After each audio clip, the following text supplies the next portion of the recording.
Subscribe करें गुरुजी world और bell icon को प्रेस करें सबसे पहले सिलेक्शन के लिए। जय हिंद साथियों, स्वागत है आपका आपके अपने चैनल गुरुजी वर्ल्ड में। साथियों, सामान्य ज्ञान के 51 प्रश्नों का एक दमदार मॉक टेस्ट यहां पर इस क्लास के द्वारा आपको दिया जा रहा है। यहां पर आपको इतिहास के, भूगोल के, संविधान के, अर्थव्यवस्था के और साइंस के, स्टैटिक के सभी के साथियों क्वेश्चंस देखने को मिलेंगे।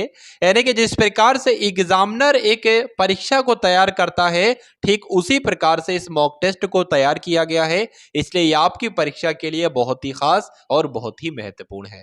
तो साथियों, 50 के 50 यानी कि 51 के 51 क्वेश्चंस आप लोग देखेंगे और बताएंगे कि कितने क्वेश्चंस आपके ठीक हो पा रहे हैं। तो पहला प्रश्न का उत्तर आपको बताना है कि कच्चे फलों को कृत्रिम रूप से पकाने के लिए प्रयोग में लाई जाने वाली गैस का नाम आपको बताना है। तो कौन सी गैस का इस्तेमाल किया जाता है साथियों? एथिलीन गैस का इस्तेमाल किया जाता है जब कच्चे फलों को कृत्रिम रूप से पकाना होता है। अब उसके बाद देखिए, अगले नंबर का प्रश्न है कि प्रकाश संश्लेषण होता है न्यूक्लियस में होता है, कोरोप्लास्ट में होता है, माइटोकॉन्ड्रिया में होता है या परऑक्सीसोम में होता है, ये आपसे पूछा जा रहा है। तो साथियों, किस में होता है ये आप लोग ध्यान रखेंगे। क्लोरोप्लास्ट में होता है क्या? प्रकाश संश्लेषण।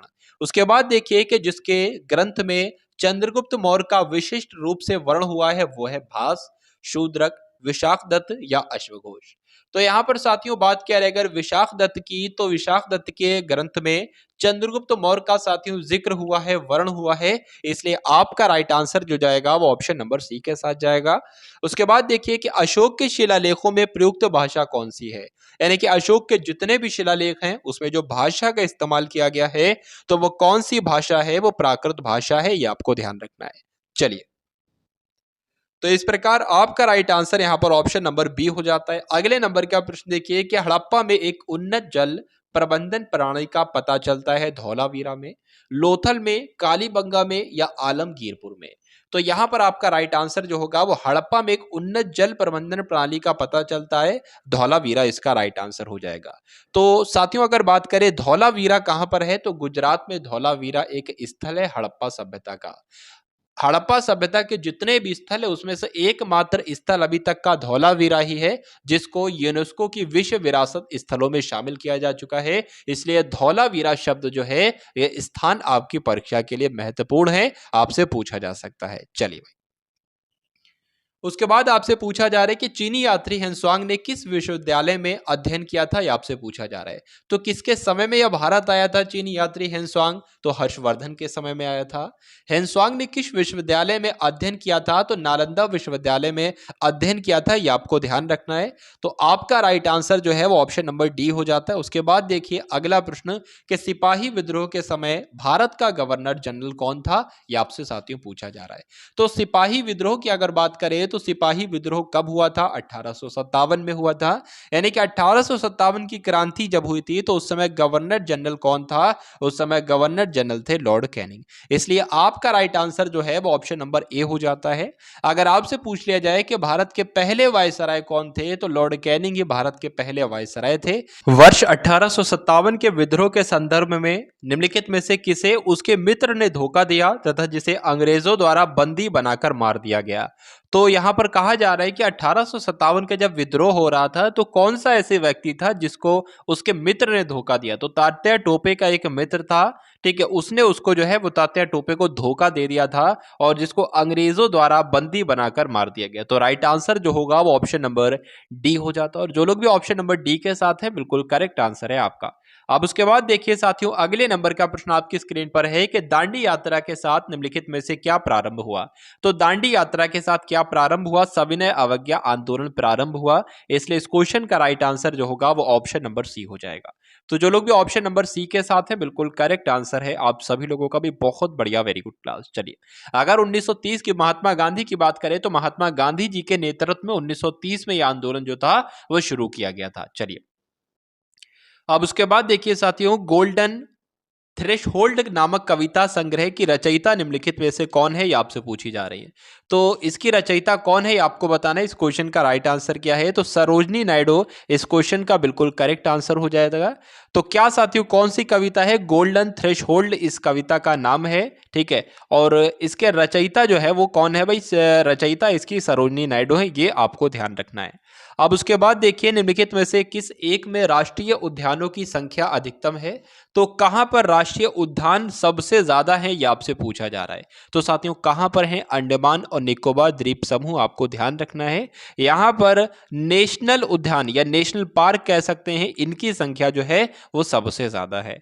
उसके बाद देखिए साथियों अगले नंबर का प्रश्न है कि संविधान अधिनियम किससे संबंधित है। जो 98वां संविधान संशोधन था ये किससे संबंधित है ये आपसे पूछा जा रहा है। तो सेवा कर के विनियोजन तथा उगाही के लिए केंद्र को अधिकार देने से संबंधित था, तो नहीं। राष्ट्रीय न्यायिक आयोग के गठन से संबंधित था, तो बिल्कुल सही। यानी कि आपको ध्यान रखना है कि संविधान में जो 98वां संविधान संशोधन था ये आपका राष्ट्रीय न्यायिक आयोग के गठन से संबंधित था, ये आपको ध्यान रखना है।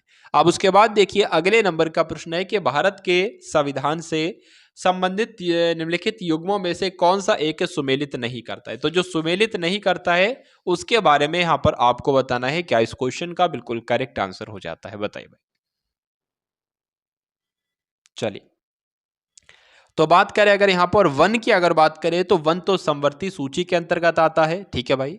लोक स्वास्थ्य की बात करें तो यह राज्य सूची के अंतर्गत आता है। डाकघर बचत बैंक की बात करें तो यह संघीय सूची के अंतर्गत आता है। लेकिन शेयर बाजार की बात करें तो यह संवर्ती सूची के अंतर्गत नहीं आता है। तो नहीं आता है, इसलिए आपका right answer option number B हो जाएगा। अब उसके बाद देखिए साथियों कि भारत के उपराष्ट्रपति को पदच्युत करने का संकल्प निम्नलिखित में से कहां प्रस्तावित किया जाता है। तो केवल लोकसभा में, संसद के किसी भी सदन में, संसद की संयुक्त बैठक में या केवल राज्यसभा में। तो यहां पर बात करें केवल राज्यसभा में किया जाता है। अगर उपराष्ट्रपति को पदच्युत करने का संकल्प जो है वो है तो वो कहां पर साथियों प्रस्तावित किया जाएगा, राज्यसभा में किया जा सकता है और कहीं नहीं किया जा सकता है। उसके बाद देखिए कि निम्नलिखित फसलों पर आपको विचार करना है। उपरोक्त में से खरीफ फसलें कौन सी है ये आपसे पूछा जा रहा है। तो खरीफ की फसलों के बारे में साथियों आपको बताना है कौन कौन सी खरीफ की फसल है। फटाफट बताइए इसका राइट आंसर। तो कपास जो है आपकी वो आप सभी लोग जानते हैं कि खरीफ की फसल है। मूंगफली भी खरीफ की फसल है, मक्का भी खरीफ की फसल है। लेकिन अगर सरसों की बात करते हैं तो ये तो रबी की फसल है। तो इसलिए जो राइट आंसर जो होगा यहाँ पर पूछा गया, विचार कीजिए खरीफ की फसलें कौन कौन सी हैं। तो पहला, दूसरा, तीसरे नंबर वाली जो है ये सभी खरीफ की फसलें हैं। जो चौथे नंबर वाली है सरसों या रबी की फसल है। उसके अलावा मैं आपको दोबारा से रिवीजन करा देता हूँ कौन कौन सी खरीफ की फसलें होती हैं। जैसे कि धान ये खरीफ की फसल है, मक्का है, ज्वार है, बाजरा है, उसके अलावा गन्ना है, मूंगफली है, ये सब आपकी जो है ये खरीफ की फसलें होती हैं। अब उसके बाद देखिए कि निम्नलिखित कथनों पर आपको विचार करना है। भारतीय रिजर्व बैंक, तो कौन कौन उपरोक्त में से कौन से सही है ये आपको बताना है, बताइए भाई।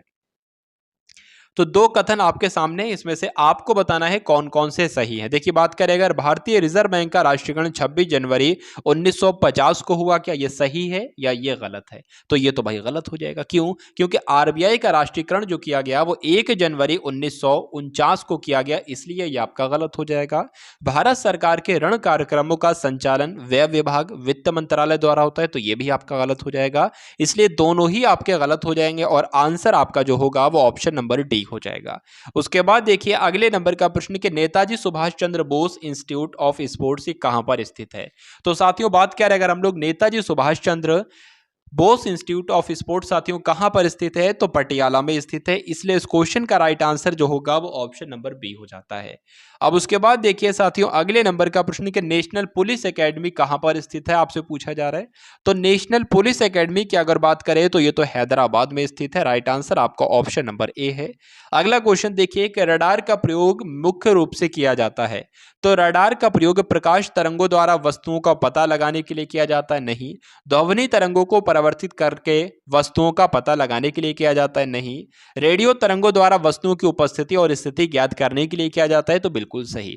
तो रडार का प्रयोग साथियों कहां पर किया जाता है, आप सभी लोगों को ध्यान रखना है। रेडियो तरंगों द्वारा वस्तुओं की उपस्थिति और स्थिति ज्ञात करने के लिए रडार का इस्तेमाल किया। पहला कंप्यूटर किसने बनाया था, बिल गेट्स ने, बिल क्लिंटन ने, चार्ल्स बेबेज ने या मार्कोनी ने। तो साथियों आप सभी लोग जानते हैं कि पहला कंप्यूटर जो बनाया था, कंप्यूटर का आविष्कार जो किया था वो चार्ल्स बेबेज के द्वारा किया गया था।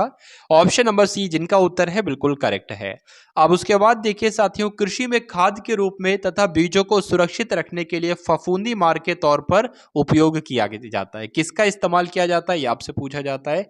जस्ते एवं मैग्नीज युक्त रसायन का इस्तेमाल किया जाता है। किस लिए इस्तेमाल किया जाता है? कृषि में खाद के रूप में और बीजों को सुरक्षित रखने के लिए। और फफूंदी मार के तौर पर जो है वो किसका इस्तेमाल किया जाता है? जस्ते एवं मैग्नीज युक्त रसायन का इस्तेमाल किया जाता है। ये आपको ध्यान रखना है। कौन सा युग्म सही सुमेलित नहीं है, ये आपसे पूछा जा रहा है। तो यहाँ पर साथियों बात करें अगर हम लोग, महान हिमालय राष्ट्रीय उद्यान कहाँ पर है? मनाली कुल्लू में है, बिल्कुल सही। राजाजी नेशनल पार्क की अगर बात करें तो ये देहरादून में है, बिल्कुल सही। केवलादेव राष्ट्रीय पार्क की बात करें तो राजस्थान के भरतपुर में है, बिल्कुल सही। लेकिन वन विहार राष्ट्रीय उद्यान की बात करें तो ये तो मध्य प्रदेश के भोपाल में स्थित है, ये जबलपुर में स्थित नहीं है। तो कौन सा सुमेलित नहीं है? ऑप्शन नंबर डी वाला सुमेलित नहीं है, ये आपको ध्यान रखना है। अब उसके बाद देखिए कि डीडीटी की खोज वर्ष 1939 में किसके द्वारा की गई थी? तो यहाँ पर साथियों बात करें डीडीटी की, यानी कि डीडीटी की खोज किसके द्वारा की गई थी? पॉल म्यूलर के द्वारा की गई थी। इसलिए इस क्वेश्चन का राइट आंसर आपका ऑप्शन नंबर ए है। उसके बाद देखिए कि नाइट्रेट प्रदूषण वाली रासायनिक खाद भूमिगत जल को दूषित कर देती है। नाइट्रेट की मात्रा जब 25 मिली प्रति लीटर से अधिक हो जाती है तो इससे उत्पन्न होने वाले रोग को क्या कहा जाता है? ये आपसे पूछा जा रहा है। तो इससे होने वाले रोग को साथियों क्या कहा जाता है? मैट हीमोग्लोबिनीमिया कहा जाता है, ये आपको ध्यान रखना है। फिर से एक बार देख लीजिए, मैट हीमोग्लोबिनिया कहा जाता है, ये आप लोग ध्यान रखेंगे। उसके बाद देखिए साथियों अगले नंबर का प्रश्न कि वायु प्रदूषक वर्षा के साथ मिलकर बनाते हैं अधिक अम्लता, कम अम्लता, सामान्य स्थिति बताइए। तो वायु प्रदूषक जब वर्षा के साथ मिल जाते हैं तो जाहिर सी बात है साथियों अधिक अम्लता बन जाती है। इसलिए राइट आंसर इसका जो है वो ऑप्शन नंबर ए है। उसके बाद देखिए कि जीएसटी के निम्न में से 3 प्रकार कौन सी है, ये आपको बताना है। तो साथियों जीएसटी की अगर बात करें तो 1 जुलाई को जीएसटी दिवस मनाया जाता है। 1 जुलाई 2017 से जीएसटी को लागू किया गया। जीएसटी की full form goods and service tax होती है, यानी कि वस्तु एवं सेवा कर होती है। जीएसटी के 3 प्रकार जो होंगे वो एसजीएसटी हो गई, सीजीएसटी होगी और आईजीएसटी होगी। 3 प्रकार हैं, इसलिए राइट आंसर आपका ऑप्शन नंबर ए है। अब उसके बाद देखिए कि पीरियोडिक टेबल निम्न में से किसने प्रतिपादित की थी? तो अगर पीरियोडिक टेबल की बात करें तो ये तो मेंडलीफ के द्वारा प्रतिपादित की गई थी। इसलिए इस क्वेश्चन का राइट आंसर आपका ऑप्शन नंबर सी हो जाता है। चलिए उसके बाद देखिए कि विश्व पृथ्वी दिवस निम्न में से किस दिन मनाया जाता है? तो विश्व पृथ्वी दिवस साथियों कब मनाया जाता है? 22 अप्रैल को मनाया जाता है, ये आपको ध्यान रखना है। तो जो लोग भी यहाँ पर ऑप्शन नंबर बी के साथ हैं बिल्कुल करेक्ट आंसर है आपका। उसके बाद देखिए कि उत्तर प्रदेश राजकीय पुरातत्व संग्रहालय ये कहाँ पर स्थित है? तो यहाँ पर बात करें उत्तर प्रदेश राजकीय पुरातत्व संग्रहालय साथियों कन्नौज में स्थित है। इसलिए इस क्वेश्चन का राइट आंसर आपका ऑप्शन नंबर डी हो जाएगा, ऑप्शन नंबर डी यानी कि कन्नौज। अगला देखिए सैयद सालार मेला कहाँ पर लगता है? ये परीक्षाओं में साथियों कई बार पूछा जा चुका है। तो सैयद सालार मेले की अगर बात करें तो बहराइच में लगता है, ये आपको ध्यान रखना है। तो जो लोग भी यहाँ पर ऑप्शन नंबर ए के साथ हैं बिल्कुल करेक्ट आंसर है आपका भाई, बहुत बढ़िया, वेरी गुड क्लास। उसके बाद देखिए कि भारत कला भवन जो है वो कहाँ पर स्थित है? लखनऊ में, बनारस में, इलाहाबाद में या आगरा में? तो यहाँ पर साथियों अगर बात करें यहाँ पर कि भारत कला भवन कहाँ पर स्थित है तो बनारस में स्थित है, ये आप लोग ध्यान रखेंगे। तो इस क्वेश्चन का राइट आंसर आपका ऑप्शन नंबर बी हो जाता है। अगले नंबर देखिए आप लोग अब कि विकिपीडिया के संस्थापक इनमें से कौन है बताइए। लैरी सेंगर और जिमी वेल्स हैं, टिम बर्नर्स ली हैं, मार्क जुकरबर्ग हैं, इनमें से कोई नहीं है। तो विकिपीडिया की अगर बात करें साथियों इसके संस्थापक कौन है? तो लैरी सेंगर और जिमी वेल्स जो हैं वो इसके संस्थापक हैं। इसलिए इस क्वेश्चन का राइट आंसर जो होगा वो ऑप्शन नंबर ए हो जाएगा।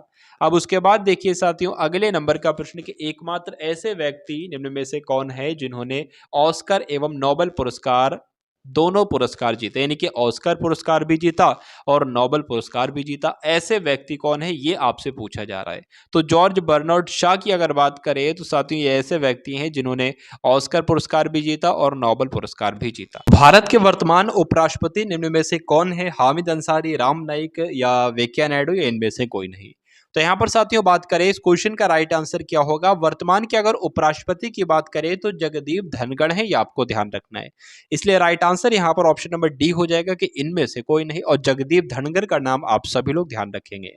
साथियों अगले नंबर का प्रश्न आपकी स्क्रीन पर है। इस क्वेश्चन का राइट आंसर बताने की आप सभी लोग कोशिश करेंगे कि भारतीय राष्ट्रीय कांग्रेस की स्थापना कहां पर हुई थी। तो भारतीय राष्ट्रीय कांग्रेस की स्थापना कब हुई थी? 1885 में हुई थी। ये आप सभी लोगों को ध्यान रखना है। कहां पर हुई थी? तो बंबई में हुई थी, ये आपको ध्यान रखना है।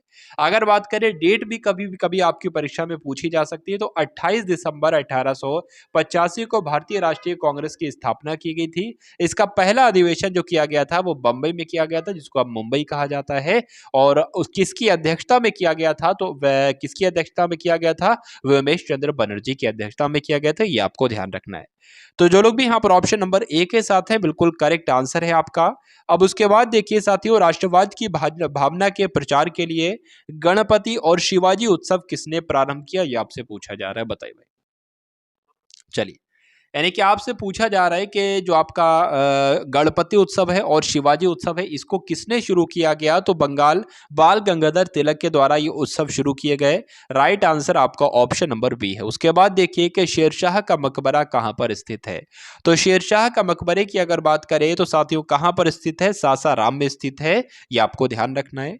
उसके बाद देखिए कि महमूद गजनवी के आक्रमणों में सबसे महत्वपूर्ण आक्रमण कौन सा था? ये आपसे पूछा जा रहा है, बताइए भाई। जो महमूद गजनवी ने जितने भी साथियों आक्रमण किए थे, उसमें से जो सबसे महत्वपूर्ण आक्रमण था वो कौन सा था? तो सोमनाथ पर आक्रमण किया गया, ये माना जाता है। चलिए, उसके बाद देखिए साथियों, महात्मा बुद्ध को ज्ञान की प्राप्ति कहां पर हुई? आपसे पूछा जा रहा है, बताने की कोशिश करेंगे। इस क्वेश्चन का राइट आंसर क्या है, बताइए। देखिए, महात्मा बुद्ध की अगर बात करें, गौतम बुद्ध की बात करें, इनको ज्ञान की प्राप्ति जो हुई है वो बोध गया में हुई है। बोध गया में हुई है। और पूछ लिया जाए कौन सी नदी के किनारे पर हुई है, तो निरंजना नदी के किनारे पर हुई है। ये आप लोग ध्यान रखोगे। गौतम बुद्ध की अगर बात करें साथियों, इनको एशिया का ज्योतिपुंज कहा जाता है, अर्थात लाइट ऑफ एशिया कहा जाता है। ये भी आप लोग ध्यान रखेंगे। अब उसके बाद देखिए साथियों, अगले नंबर का प्रश्न आपकी स्क्रीन पर है कि चित्रकला की बंगाल शैली अग्रदूत कौन है? यानी कि चित्रकला की जो बंगाल शैली है, इसका अग्रदूत कौन था? नंदलाल बोस थे, बीसी सान्याल थे, यामिनी रॉय थे, या अवनींद्र नाथ ठाकुर थे? इस क्वेश्चन का राइट आंसर आपको बताना है, बताइए। तो बात करें चित्रकला की बंगाल शैली के अग्रदूत कौन थे? तो अवनींद्र नाथ ठाकुर का नाम आप लोग ध्यान रखेंगे। यही चित्रकला बंगाल शैली के अग्रदूत माने जाते हैं। अगले नंबर का साथियों प्रश्न है कि नृत्य के मोहिनी अट्टम रूप का विकास कहां पर हुआ है? मणिपुर में, कर्नाटक में, केरल में, या तमिलनाडु में? तो यहां पर बात करें, जो मोहिनी अट्टम नृत्य है ये कहाँ का लोक नृत्य है? तो सभी लोग जानते होंगे केरल का लोक नृत्य है। तो इसलिए इस क्वेश्चन का राइट आंसर जो है वो ऑप्शन नंबर बी हो जाएगा। जिसके अंत में अट्टम अट्टम हो वो केरल से संबंधित होगा। ये आपको ध्यान रखना है, वो नृत्य, ठीक है। तो ये बात मैं आपको पहले भी बता चुका हूं। अब उसके बाद देखिए, सुंदरवन का डेल्टा कौन सी नदी बनाती है? देखिए, अगर आपसे पूछ लिया जाए सुंदरवन नेशनल पार्क कहां पर स्थित है, तो पश्चिम बंगाल में स्थित है। लेकिन सुंदरवन का डेल्टा कौन सी नदी बनाती है, अगर आपसे साथियों ये पूछ लिया जाए, तो आपका उत्तर क्या हो जाना चाहिए? गंगा ब्रह्मपुत्र उत्तर आपका हो जाना चाहिए। यानी कि सुंदरबन का डेल्टा गंगा ब्रह्मपुत्र नदी बनाती है, ये आपको ध्यान रखना है। अब उसके बाद देखिए, अगले नंबर का प्रश्न आपकी स्क्रीन पर कि निम्नलिखित में से किस क्षेत्र में साल भर वर्षा होती है? तो पूरी साल वर्षा कहां पर होती है? साल वर्षा कहां पर होती है पूरे वर्ष? तो मानसूनी में, भूमध्य रेखीय में, भूमध्य सागरीय में, या टुंड्रा में? बताइए। तो किस क्षेत्र में साल भर वर्षा होती है? तो भूमध्य रेखीय इस क्वेश्चन का बिल्कुल करेक्ट आंसर हो जाएगा। चलिए, अब उसके बाद देखिए, अगले नंबर का प्रश्न है कि बैंक दर पूछा जा रहा है कि बैंक दर ब्याज की वह दर है जिस पर वाणिज्यिक बैंक जनता से जमा लेते हैं, या केंद्रीय बैंक वाणिज्यिक बैंकों को ऋण प्रदान करते हैं, या सरकारी ऋण जारी किए जाते हैं, या वाणिज्यिक बैंक अपने ग्राहकों को ऋण देते हैं? ये मोस्ट इंपॉर्टेंट क्वेश्चन है, इसलिए इस क्वेश्चन का राइट आंसर आपको बताना है, क्या हो सकता है, बताइए। चलिए, तो बैंक दर ब्याज की वो दर है साथियों जो केंद्रीय बैंक वाणिज्यिक बैंकों को ऋण प्रदान करता है, इसलिए राइट आंसर जो है वो ऑप्शन नंबर बी हो जाएगा। तो जो लोग भी यहाँ पर ऑप्शन नंबर बी के साथ हैं उन सभी का बिल्कुल करेक्ट आंसर है। अब उसके बाद देखिए, अगले नंबर का प्रश्न के भारत सरकार के बजट के कुल घाटे में किस घाटे का सबसे अधिक योगदान है? तो क्या होगा साथियों इस क्वेश्चन का बिल्कुल करेक्ट आंसर? अगर बात करें भारत सरकार के बजट के कुल घाटे में राजकोषीय घाटे का सबसे अधिक योगदान है, इसलिए इस क्वेश्चन का राइट आंसर जो होगा वो ऑप्शन नंबर बी के साथ जाएगा। अगले नंबर का प्रश्न देखिए कि भारत में अधिकतर बेरोजगारी है तकनीकी बेरोजगारी है, या घर्षणात्मक बेरोजगारी है, चक्रीय बेरोजगारी है, संरचनात्मक बेरोजगारी है। तो अगर साथियों यहाँ पर बात करें, भारत में जो अधिकतर बेरोजगारी है वो संरचनात्मक बेरोजगारी है, इसलिए इस क्वेश्चन का राइट आंसर आपका क्या हो जाएगा भाई, ऑप्शन नंबर डी हो जाता है। और जो लोग भी ऑप्शन नंबर डी के साथ हैं, बिल्कुल करेक्ट आंसर है आप सभी लोगों का भाई, बहुत बढ़िया, वेरी गुड क्लास। अब उसके बाद देखिए आज की क्लास का अंतिम प्रश्न के कुटीर ज्योति योजना किससे संबंधित है, ये आपसे पूछा जा रहा है। तो कुटीर ज्योति योजना की अगर बात करें किससे संबंधित है, ग्रामीण क्षेत्रों में कुटीर उद्योगों को प्रोत्साहन देने से, ग्रामीण क्षेत्रों में बेरोजगारों को रोजगार प्रदान करने से, या ग्रामीण क्षेत्रों में गरीबी रेखा से नीचे जीवन यापन करने वाले परिवारों को विद्युत सुविधा उपलब्ध कराने से। तो राइट आंसर जो होगा वो ऑप्शन नंबर सी के साथ जाएगा। यानी कि अगर आपसे पूछ लिया जाए कुटीर ज्योति योजना किससे संबंधित है, तो जो ग्रामीण क्षेत्र में जो गरीबी की रेखा से नीचे अपना जीवन यापन कर रहे हैं उन परिवारों को विद्युत सुविधा उपलब्ध कराने से संबंधित है। कौन सी योजना, कुटीर ज्योति योजना। इसलिए इस क्वेश्चन का राइट आंसर आपका जो होगा वो ऑप्शन नंबर सी के साथ चला जाता है। तो ये थे साथियों आज के मॉक टेस्ट के 51 अति महत्वपूर्ण प्रश्न। उम्मीद करता हूं क्लास आपको पसंद आई होगी। पसंद आई है तो क्लास को एक बार लाइक करके शेयर करेंगे और चैनल को जरूर सब्सक्राइब करेंगे। तो सब्सक्राइब करें गुरुजी वर्ल्ड और बेल आइकन को प्रेस करें सबसे पहले सिलेक्शन के लिए।